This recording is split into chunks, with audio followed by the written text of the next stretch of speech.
Low. Okay. Magkaroon tayo ng ngayon, rewind, recap o kaya review. Tandaan nyo, rewind, recap, review doon sa nakaraan nating dalawang topic. Actually, ito pong series natin yung sa Ephesians 2. And doon sa verses 1 hanggang 3, alam naman natin na meron tayong apat na D na situation. So, we are dead to sin, we are deceived, pangatlo is we are depraved, and then yung pang-apat, we are doomed. So pag sinabing dead, patay tayo sa kasalanan, mapaparusahan tayo, malayo tayo kay Lord. Pag sinabing deceive, akala natin okay tayo, pero yun pala, unti-unti na tayong hinahatak pababa. Actually, ang mga taong deceive, ganito parang may sakit ka, pero hindi mo tinatanggap, hindi mo inaamin. Nararamdaman mo yung simptomas, pero dinideny mo. Parang ito, yung high blood. So, sabi mo, hindi, normal naman ang dugo ko, hindi naman ako nahihilo, ganito talaga ako. So, nagpa-BP ka, ang resulta ng BP mo, 200/120. Grabe, nung taas. So, ang ginawa mo, hindi totoo yan, ulitin mo. So, nung inulit, 200/120. Na high blood ka ngayon lalo, mga kapatid. Ganyan po yung itsura ng isang taong deceive. So we are dead, we are deceived. Ito yung pangatlo, we are depraved. Pag sinabing depraved, wala kang willpower na gawin yung pinapagawa sa iyo ng Panginoon. Gusto mong gumawa ng tama, hindi mo magawa. Gusto mong bumait, hindi mo magawa. So ang nagagawa mo, yung ayaw ng Panginoon. And then yung pang-apat, we are doomed. So sa verses 1 hanggang 3, grabe, ang tindi. Quadruple D, meron tayo. Pero pagdating po sa verses 4 and 7, ang ginawa ng ating Panginoon, nangialam. Nag-intervene sa situation natin kasi alam ng Panginoon na walang makakaayos sa situation natin, sa problema natin, kundi lamang siya. At bakit nga ba nakialam ang ating Panginoon? Ang sabi ni Paul, because of His grace and mercy. Pagdating po sa Ephesians 2:8 hanggang 10, dineclare na ni Apostle Paul yung system of salvation, yung way of salvation, kung paano nga ba maligtas ang isang tao sa ating Panginoon. Actually, when it comes to salvation o kaligtasan, ang mga tao may kanya-kanyang paraan o may kanya-kanyang ideas, prinsipyo patungkol sa kaligtasan. Ang akala natin nung una, ganito ang kaligtasan, parang test paper. So, habang nabubuhay ang tao, gumagawa siya ng masama, gumagawa siya ng mabuti, gumagawa ng hindi tama, gumagawa ng mga bagay na patungkol sa Diyos. So, pag namatay yung tao, ito ang akala natin, magkakaroon ng computation sa langit. Titignan kung anong mas marami, yung kasalanan mo o yung kabutihan mo. Pagka marami kang ginawang kasalanan, impyerno ka. Pagka marami kang ginawang kabutihan, langit ka. Sa totoo lang po, hindi ho ganyan ng way of salvation. Actually, ni-revise pa yan iniba pa yan So ito kunyari, namatay ang isang tao, mas marami siyang ginawang kasalanan, kasamaan, kaysa sa kabutihan. Ang nangyari, ito po ang nangyari, church. Dinamatay na yung tao. Ang ginawa ng iba, hindi agad nasa impyerno yan. Alam niyo kung nasaan muna yan? Nasa purgatorio muna. Nandun muna sa purgatorio. Actually, ang purgatorio, wala ko sa Bible yan. Unbiblical po yan. Kaya siyempre, ang gagawin ng mga kamag-anak na namatay, na alam naman nilang yung kanya lang namatay sa buhay, hindi tumanggap kay Lord at wala kay Lord at talagang masama na nabuhay siya. Siyempre, dahil sa mahal nila ito, magpapadasal.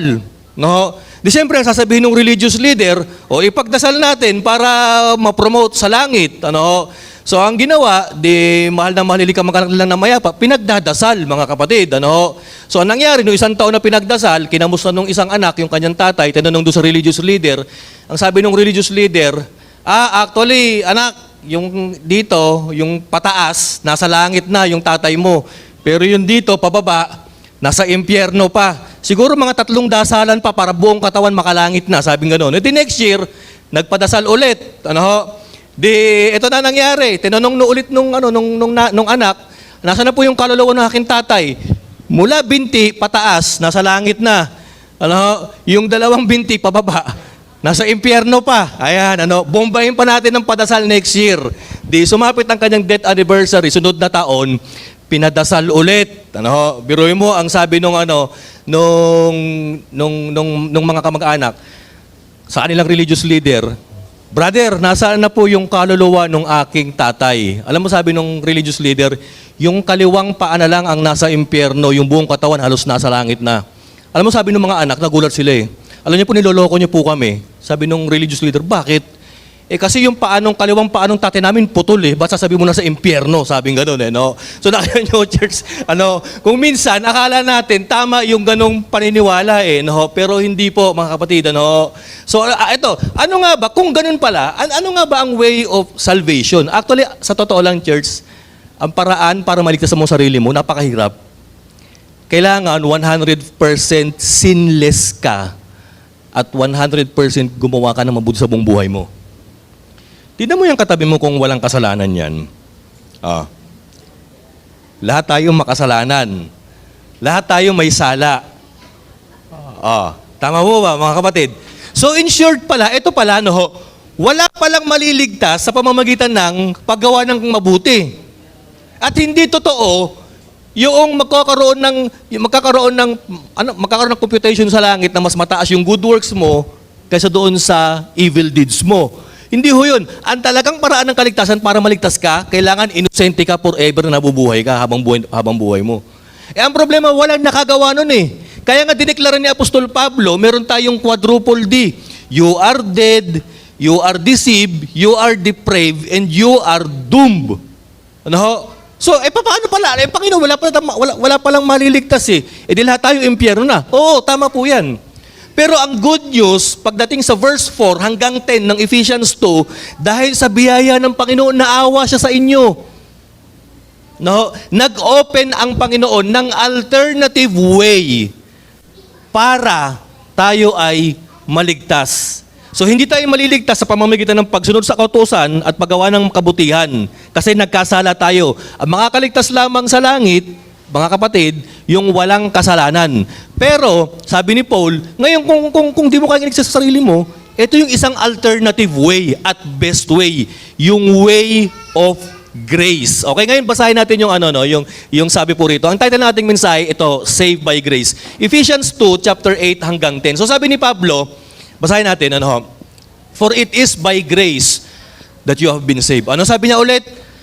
Sapagkat sa pamamagitan ng grace o sa Tagalog ng biyaya, kayo ay naligtas. Sa pamamagitan ng biyaya, hindi mabuting gawa. Hindi sa kabaitan mo. Ano sabi niya?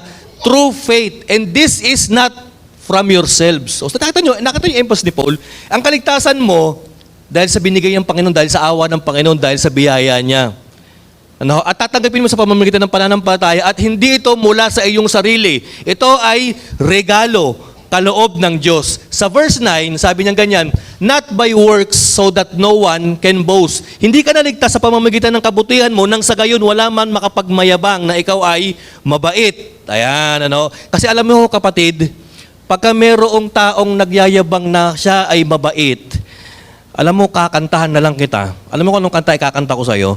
Good boy, ang bait mo naman, sana kunin ka na ni Lord. Ayan, Kaya wala akong pwedeng magmayabang sa atin na mabait tayo, Kasi sinabi yan ni Apostol Pablo hindi ka maliligtas sa pamamagitan ng kabutihan mo kasi, para hindi ka magmayabang. Ayan, pagdating sa verse 10, ito sabi po niya, kaya tayo naligtas, "For we are God's workmanship." Biruin mo, nilikha tayo ng ating Panginoon ulit, Parang tayo yung masterpiece ng ating Panginoon, So we are created in Christ Jesus to do good works which God prepared in advance for us to do. Sa verses 8 hanggang 10 ng Ephesians, there are 4 things that the Apostle Paul revealed unto us right now. Number 1, ito po, salvation is by grace. Tandaan natin na ang salvation hindi by works, hindi by following commandments, hindi. Kasi ang salvation sa pamamagitan ng habag ng Diyos. Imagine niyo, church, merong isang teacher.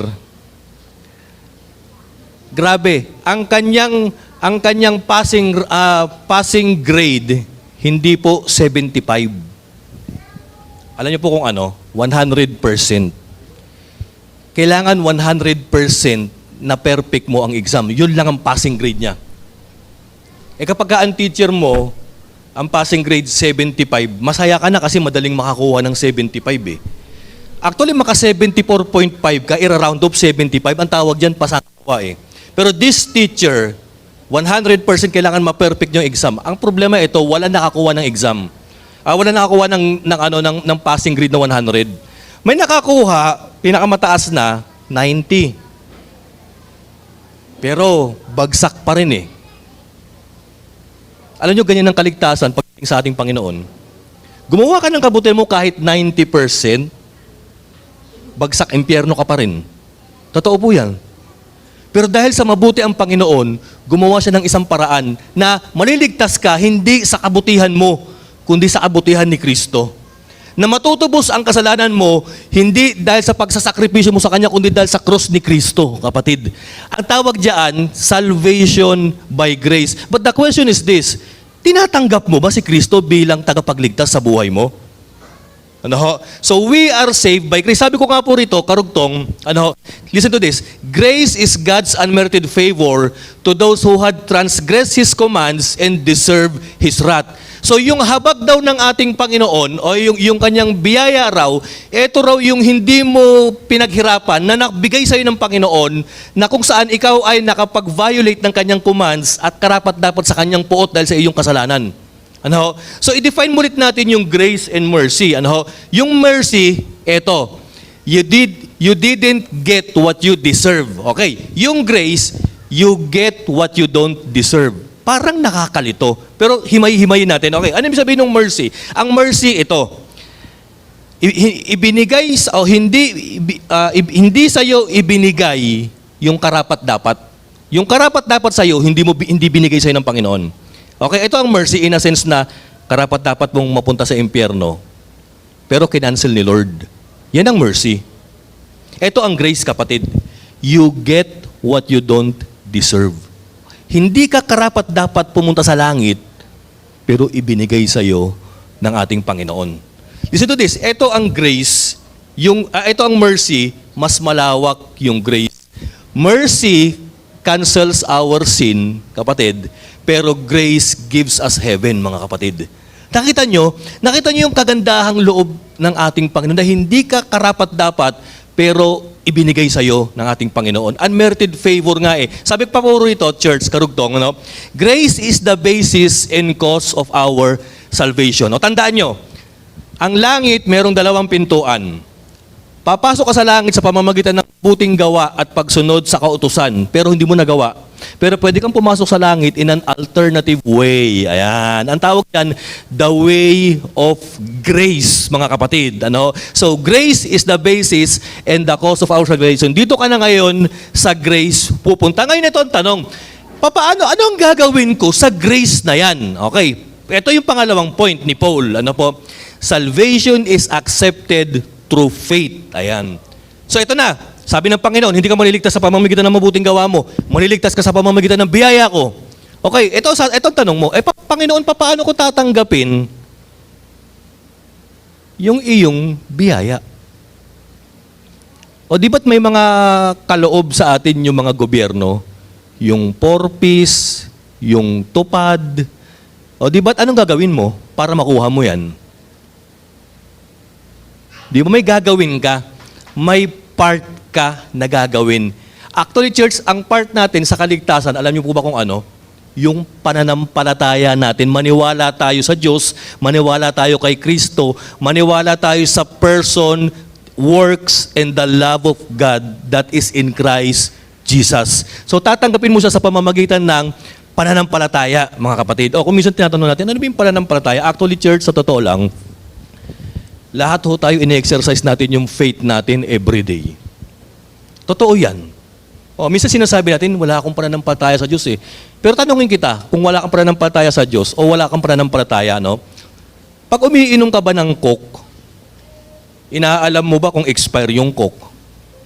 Inaalam mo ba kung saan gawa yan? Baka mamaya, peke yung iniinom mong Coke. Di ba hindi? Di ba pag uminom ka ng Coke, lagok agad? Ito, pag kumakain ka sa karinderya, hinahanapan mo ba yung kinakain mo ng karinderya ng sanitary permit? Kinikilala mo ba yung chef, yung nagluto, kung malinis ba siya? O kung meron ba, nagpa-practice ba siya ng proper hygiene? O baka naman kaya nagluluto, baka lutong dugyot ang ginawa dyan. Pero biruin mo, no, hindi mo inaalam yung background o yung paraan ng pagluto ng pagkain mo, kinakain mo na lang.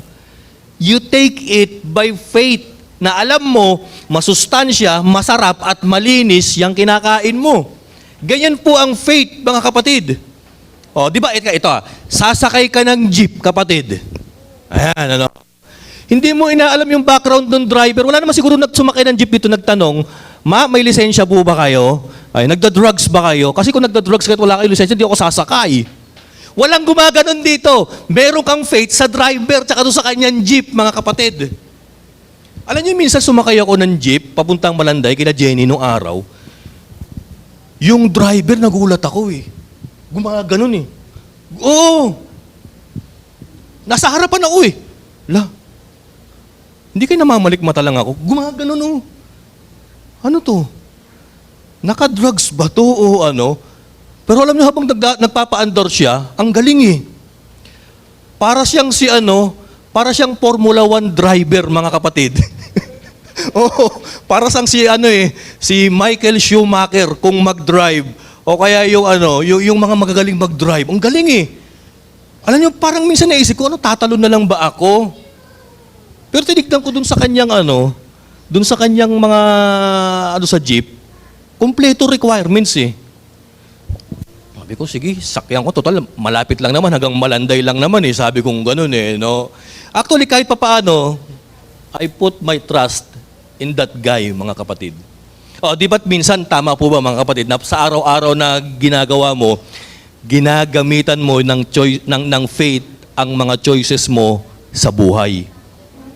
Tama po ba? How much more pa kaya kung nagtiwala ko sa driver na ito, how much more pa kaya dapat magtiwala tayo kay Lord? Tama po ba mga kapatid? Actually, para ikay maligtas, ito gawin mo. Huwag mong pagkitawalaan ang sarili mo sa kaligtasan mo. Ipagkatiwala mo ang buong kaluluwa mo kay Jesus Christ, mga kapatid. At tanggapin mo yan sa pamamagitan ng pananampalataya. When we say faith, anong ibig sabihin niyan? Dalawang uri lang yan. Listen to this, dalawang uri. Dalawang uri ang faith. Assent, tsaka trust. Ayan. Pag sinabing assent, A-S-S-E-N-T. You believe, naniniwala ka na nandyan si Lord, naniniwala ka na si Jesus Christ yung bugtong ng anak ng Panginoon at namatay sa krus ng Kalbaryo. Naniniwala ka, oo.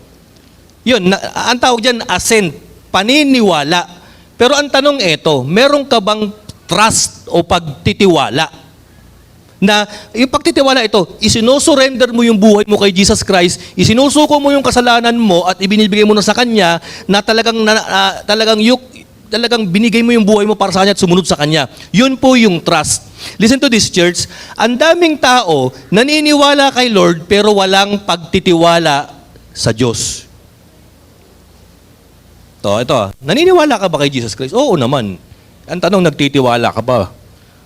Hindi eh. Sinurrender mo ba yung buhay mo? Hindi pa nga ako tumatanggap eh. Actually, para bigyan ko kayo ng mas malinaw na illustration, ganito po ang faith. Merong isang sirkero, sabi niya, tatawid ako sa pamamagitan ng alambre sa posting A going to B.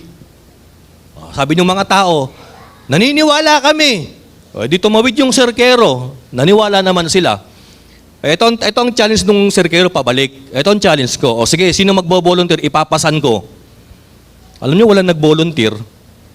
Ganyan din yung pananampalataya natin kay Lord. Naniniwala tayo that God exists. Naniniwala tayo that Jesus Christ came from God, na siya yung bugtong na anak, na siya nag-sacrifice.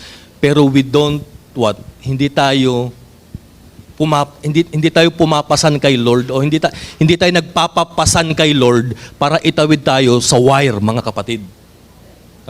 So ang salvation, para mangyari sa'yo, kailangan tanggapin mo yan ng iyong pananampalataya. Hindi ka lang naniniwala kay Lord, nagtitiwala ka pa sa Kanya. Sinusurrender mo yung buong buhay mo sa Kanya. Ano pa ako sabi ko dyan?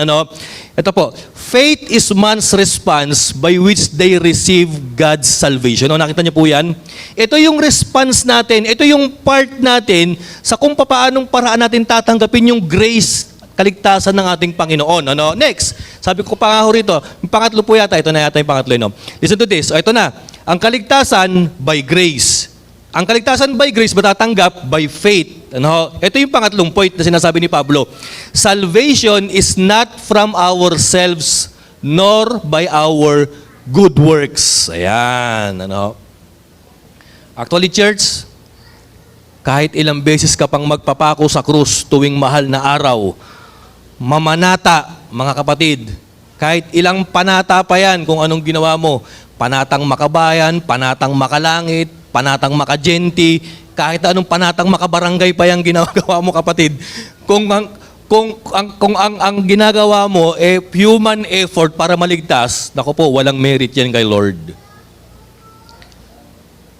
Alam niyo, sa totoo lang, ito nalungkot ako nung mahal na araw, nagbukas ako ng Facebook, may nakita ko nagpepinitensya Naawa ako kasi duguan, tapos talagang binubugbog ng mga tao. Naawa ako Sabi ko, men, sayang yung ginagawa mo. Kasi yung ginawa mo, ginawa na ng Panginoon yan Kaya nga ginawa ni Lord yan para hindi mo na gawin Tama po ba? Itong cross, kaya nga ginawa na ni Jesus Christ yan para hindi na natin gawin. Ang problema, sa totoo lang, church, pagkamahal na araw, may nakikita tayo, nagpapapako pa, aray na aray pa Parang proud na proud. Sabi ko, hindi dapat ganyan. Alam niyo, sa totoo lang, church, yung penitensyang ginagawa ng ating mga kababayan, tsaka yung pagpapapako sa krus, insulto yan sa Lord Alam niyo ba kung bakit? Para na nila sinasabi kay Jesus Christ, Lord, hindi sapat yung ginawa mo. Kaya eto, dadagdagan ko. Alam niyo, insult sa ating Panginoon yan. Alam niyo, para nating kinantahan si Lord ng Alam niyo ba yun, Lord, you did your best, but your best wasn't good enough. Ginaganon natin si Lord samantalang tapos na Kaya nga sabi ng Panginoon sa cross? It is finished. Tapos na, ganap na. Ang problema, tinuldo ka na ng Panginoon doon sa cross, dinudugto ka naman natin. Mamamanata ako, magpipinitensya ako, gagawa ako ng kabutihan, magsasacrifice ako, mag-aalay lakad ako. Tandaan nyo, salvation is not from ourselves nor by our good works. Kaya kaniligtas ng Panginoon, hindi dahil sa merong something sa'yo. Kaya kaniligtas ng Panginoon kasi ito yung kanyang nature. Loving, gracious, merciful, kind God siya, kapatid. So our salvation is based on not who we are or what we have done, but based on who God is. Ang ating kaligtasan hindi nakadepende, nakabase sa atin. Ang ating kaligtasan nakadepende, nakabase sa ating Panginoon. Ang gagawin mo na lang, tatanggapin mo na sa pamamagitan ng iyong pananampalataya. Ito, ano pa po sabi ko po rito, church? Any human effort, listen to this, lahat, any human effort cannot contribute to our salvation. Naniniwala po ba kayo dyan?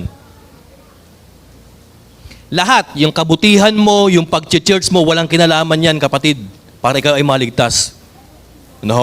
Pero yung tatanong sa akin kung wala palang kinalaman ang paggawa ng mabuti sa aking kaligtasan, bakit ako gagawa ng mabuti? Sige, ito pa. Ano kayang dahilan, church, kung bakit ayaw ng Panginoon na maligtas tayo sa sarili natin? Ito sabi, salvation excludes any human boasting. Ayan. Imagine mo, church, ganito ka.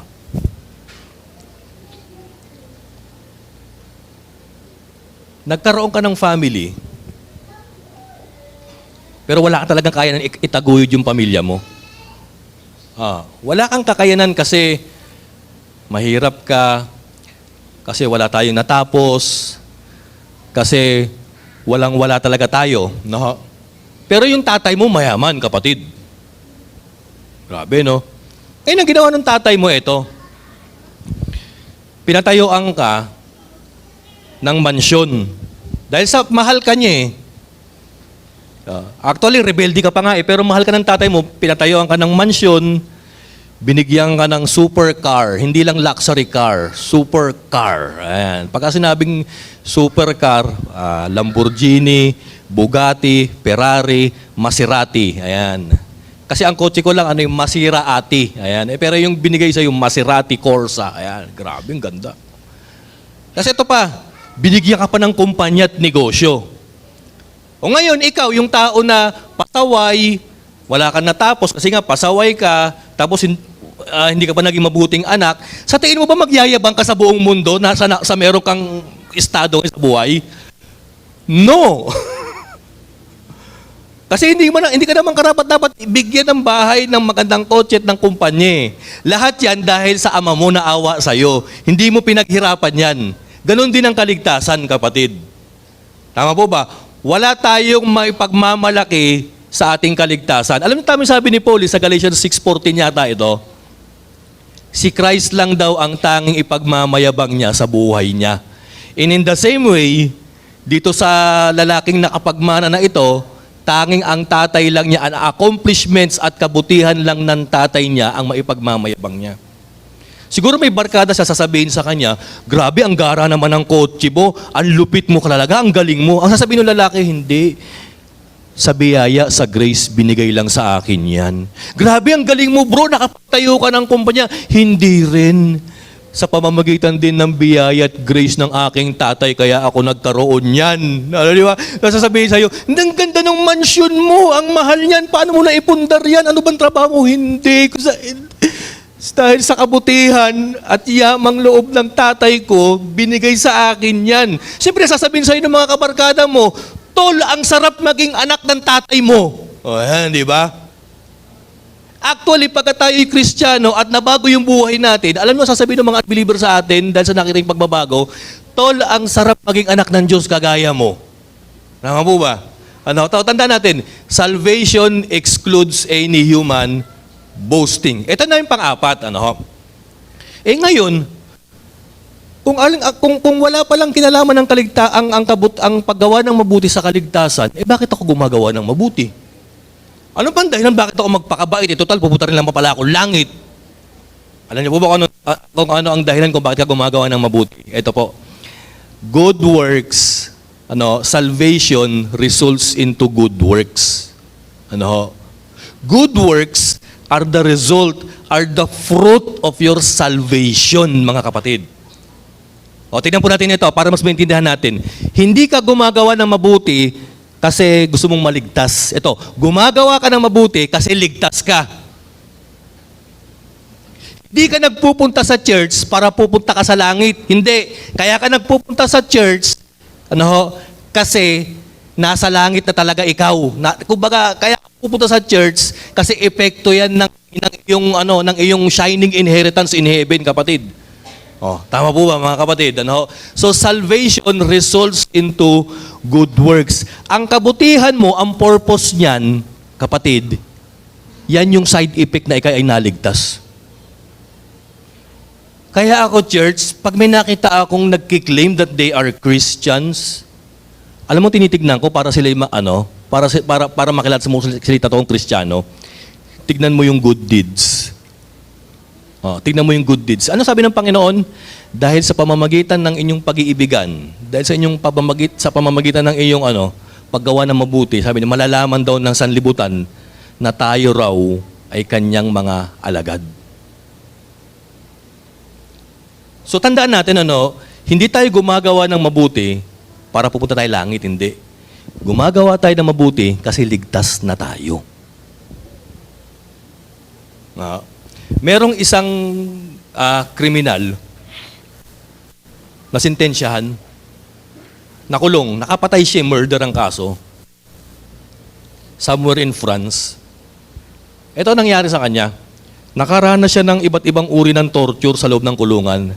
Naranasan niyang mabartolina, naranasan niyang matakalan ng mayor nila roon, naranasan niyang ma-involve sa gang war, naranasan niyang bugbugin ng mga pulis at ng kanyang kapwa preso, mga kapatid. Naranasan niyang ma-deprave ng pagkain sa loob ng kulungan. Na-realize niya, sabi niya, ang hirap palang makulong, sabi niya. Eventually, natapos na yung kanyang sentensya. Lumabas na siya. Paglabas niya, kapatid, may dalawang idea ulit ang pumasok sa kanya. Malaya ka na. Uy, malaya na ako. Pwede na ulit akong magnakaw. Pwede na ulit akong pumatay. Kasi malaya na ako eh. O kaya, malaya ka na, pero kailangan hindi mo na gagawin yung dati mong kasalanan kasi babalik ka ulit sa loob. So ang ginawa niya, sabi ko, ayoko nang gumawa ng kasalanan kasi babalik ulit ako sa loob. Actually, church, ito yung pagbabalik loob na negatibo eh. Ayan. Nagbalik loob ka sa kasalanan. Ano? So ginawa niya ito. Dahil sa siya ay kalaya na, no, ito na ginawa niya, nagpakabuti, nagpakatino, and eventually he became the mayor of that small town somewhere in France. Nung naging mayor siya, actually ang daming tukso eh. Pwede siyang matukso sa corruption, pwede siyang matukso sa kung ano-anong illegal na gawain kasi leader siya ng town eh. Pero alam nyo, nagpursue siya ng righteousness kasi ayaw niya na masapit ng ibang tao at mga kasamahan niya yung sinapit niya sa loob ng kulungan, kapatid. So kita nyo, no, yung kalayaan niya nag-results into good works, mga kapatid. Kaya dapat ang trademark ng Kristiyano, ng isang taong ligtas, mabait, mabuti, mga kapatid. Oho. Minsan kami nila Brother Peli nung mahal na araw, punta kami ng SM. Naka L3 kami. Actually, yung SM hindi po sa SM Pag sinabi namin SM, Santa Maria. Ayan. Hindi SM na mall. Punta kami ni Brother Peli. Akong Brother Puli, mga kalalakihan, punta kami sa SM. Mahal na araw, actually, Biyernes Santo eh. Biyernes Santo yun eh, di ba, German? Ang problema, yung sa L3, wala nang gasolina. Wala nang krudo. Di siyempre, pagka Biyernes Santo, sarado yung mga gasoline station eh. May nakita kami bukas. Uy, malamang yung gasoline station na yung Christian. Kasi hindi na sumusunod sa tradition eh, bukas. Di, andar na ulit kami. Sabi namin kay Kim, bili ka ng makakain ng tinapay tsaka ng coke. Di, karamihan ng mga tindahan sarado eh, kasi Biyernes Santo eh. May nakita kami bukas sa tindahan. Sabi ni Brother Peli, malamang yung bukas sa tindahan na yan, Christian. Kasi hindi na sumusunod sa tradition eh. Oo, nagbubukas na. Oo. Mamaya-maya, habang nagpapaandar si Brother Peli, may muntik na bumangga sa aming tricycle, lasing. Sabi ko, Chairman, malamang yung lasing na yan, Christian. Kasi, Biyernes Santo, lasing. Kapatid, hindi ho yan ang trademark ng Kristiyano, ha? Ang trademark ng isang Kristiyano na talagang na kay Lord, alam nyo kung ano, hindi yung Biyernes Santo, bangag, ha? Hindi ho yun. Ang trademark na talagang ikaw ay Christian, mabuti ka, nagbabago ka. So, salvation results into good works. Tama po ba, mga kapatid? Next, sabi ko nga po rito, mga kapatid, ito. The salvation and the transformation of a sinner from death to life is so radical and that it is considered as a new act of creation. Wow! Grabe, no? Because of Jesus Christ, na-promote ka from sinner to saint, from doom to the presence of God, from hell to heaven, kapatid, from worst into becoming God's masterpiece. Grabe, no? Ikaw na ngayon ay bagong nilalang, kapatid. Ayan. Hindi ka na yung marupok, Hindi ka na yung mahina na palagi natutokso sa kasalanan. Hindi ka na yung palaging nadadapa sa kasalanan. Hindi. Isa ka ng bagong nilalang. Ayan, ano. You are now a new creation in Christ. Basahin nga natin yung sabi sa 2 Corinthians 5:17. Therefore, if anyone is in Christ, he is a new creation. Ayan. The old has gone, the new has come. Wow! Grabe pala ang kaligtasan, kapatid. Transform ka na. Ito matindi. Niligtas ka na nga ni Lord, transform ka pa niya into His likeness. Kaya grabe ang tinanggap natin kay Jesus Christ eh. Biruin mo sa pagiging quadruple D, no? Ngayon save ka na, hindi ka lang niya sinave, ginawa ka pa niyang new creation, ginawa ka niyang masterpiece, at isa ka ng bagong nilalang na pwedeng ipagmalaki ng ating Panginoon. Tandaan niyo, sa kaligtasan, ang magmamalaki, hindi ho tayo.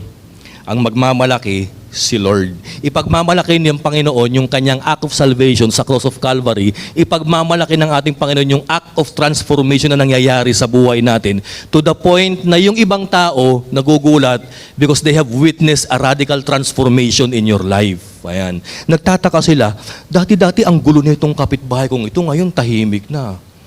Dati-dati hindi ngumingiti ito Ngayon palagi nilang naka-smile. Ayan. Dati-dati hindi naglilinis ng harap ng bahay nila. Ngayon pati harapan ng bahay ko nililinis na. Ang bait Yan po yung mga nakikitang pagbabago and changes sa buhay po natin. Ngayon dito na ho tayo magtatapos, church. Ayan. Next, doon sa pinakahuli. Good works are not the basis of our salvation, but the result of God's saving grace in His creative work in us. Ayan. So tayo po tumayo. Wala na nakalagay, di ba? Wala na, no? Tayo po tumayo, mga kapatid. Okay, sino rito yung gustong tanggapin si Kristo bilang kanyang tagapagligtas? Ayan. Ang ganda nung na-series natin, no? Di ba mula from desperate situation, you are dead, you are deceived, you are depraved, you are doomed. Pero ngayon, pinakitaan ka ng mercy and grace ng ating Panginoon. Pag sinabing mercy, hindi mo nakuha yung kaparusahan mo, binigyan ka pa ng langit ng ating Panginoon. So inulit ni Paul yung nangyari sa atin from verses 8 to 10. Ito na, hindi tayo naligtas sa pamamagitan ng kabutihan natin. Naligtas tayo sa pamamagitan ng biyaya, kabutihan, kagandahang loob ng Diyos. Ayan. Ngayon, anong gagawin mo rito? Tatanggapin mo sa pamamagitan ng faith, isusurrender mo yung buhay mo, magre-repent ka, ayan, sabihin mo, Lord, tinatanggap kita, Lord, magpapabaptize ako sa iyo, Panginoon, nang sa gayon maging new creation ako. So ayan, tinanggap mo si Kristo, ito na ngayon na nangyari. Naging new creation ka na kay Lord. Ngayon, as a new creation na ng Panginoon, ito na, ang purpose mo sa buhay na bago na. Hindi ka nakagaya nung dati. Iba ka na ngayon. Gumagawa ka na sa ayon sa kalooban ng Panginoon. Ang purpose mo na correct na, ang mindset mo na correct na, hindi ka na na-deceive, napalaya ka na ng ating Panginoon. Meron ka ng clear purpose in God. So because of that transformed life, ito, nagra-radiate, nagre-reflect na ngayon sa buhay mo yung Christ-likeness na tinatawag natin to the point na nakikita ng ating kapwa yung pagbabago sa buhay natin. Di ba't ang ganda nun, kapatid? Dati ito ka, ang pangit, ang sama, ang gulo. Ngayon ito ka na ngayon. Bagong nilalang na kay Lord. Meron ako napanood, testimony, sa CCF yata ito. Babae siya. Sabi niya, at the age of 16, na-take na niya lahat ng bisyo. Tapos, nagkaroon siya ng iba't ibang relationship sa iba't ibang lalaki. Mag-isa ka po niya babae. Biruin mo, naging sexually perverse daw siya, kapatid. Drugs, sexuality, dinisib siya ng demonyo Tapos, alam niyo, nag-confess siya. Bakit daw niya ginawa yung mga yun? Alam niyo kung anong dahilan niya? Feeling niya, hindi raw siya minahal ng kanyang pamilya. Pero sa totoo lang, mahal na mahal siya ng family niya. Nakita niyo on how the devil deceived a child of God? Na-deceive siya Ngayon, pinurso niya yung maling landas ng buhay, To the point na na-realize niya, nagsawa siya. Nagsawa siya sa drugs, nagsawa siya sa iba't ibang uri ng makamundong kaligayahan, nagsawa siya sa pag-gratify ng kanyang flesh. Until one day, mayroon daw siyang kaibigan sa church, niyaya siya sa camp, parang retreat, and then dun sa retreat, doon binigay ng Panginoon, doon dineclare, doon niya na-realize yung pag-ibig ng Panginoon. Kasi sa totoo lang, ang paniwala ng sinner sa sarili niya, eto, walang nagmamahal sa akin. Walang nagmamahal sa akin. Karami ng mga taong nagwawala, feeling niya walang nagmamahal sa kanila. Kaya punong-puno ng galit yan eh. Karami ng taong nagse-self-pity, yung sinasaktan yung sarili, feeling nila walang nagmamahal sa kanila eh. Pero sa totoo lang, wag mo isipin yan. Sige, sabihin natin, assume natin na walang taong nagmahal sa'yo. Pero merong Jesus Christ ang namatay para sa'yo. Akala natin walang tatanggap sa atin, walang magmamahal sa atin, walang yayakap sa atin. Hindi meron. Si Jesus Christ, mahal ka niya kahit na anong ginawa mo sa buhay mo, kapatid. Kahit na ano yung pinagdaanan nyo. Tandaan nyo, gusto ko lang iulit-ulit yung definition ni Philip Yancey about grace. Ito ang definition ng grace niya eh. There is nothing we can do to make God love you more. And there is nothing we can do to make God love you less. Mahal ka ng Panginoon, fixed to the highest level, kasi ang pag-ibig niya hindi nakabase sa spiritual performance mo. Ang pag-ibig niya nakabase kasi eto talaga siya. Ngayon kung ganyan mo nakita ang pag-ibig ng Diyos, grace to the maximum level, love to the maximum level, love so high, kapatid. Ano magandang gawin sa pag-ibig na yan? Di ba't pwede natin sabihin, Lord, your love is so irresistible. Hindi kita kayang i-resist. Therefore, Lord, isinusuko ko na yung buhay ko. Tinatanggap na kita bilang Panginoon tagapagligtas ko. Actually, that is the best response para sa ganyang pag-ibig, mga kapatid. Tayo po yung muko, tayo po yung manalangin. Father, salamat for once again, O Lord, you have refreshed your love unto us. Panginoon, kung minsan kahit Christian na kami, Lord, minsan pumapasok, Lord, yung deception ng kaaway sa amin eh. Sinasabi ng kaaway na hindi kami karapat-dapat. Totoo naman, Lord, hindi kami karapat-dapat eh. Pero Lord, sa kabila niyan, minahal niyo kami. Sinasabi ng kaaway, Panginoon, na nagkasala kami.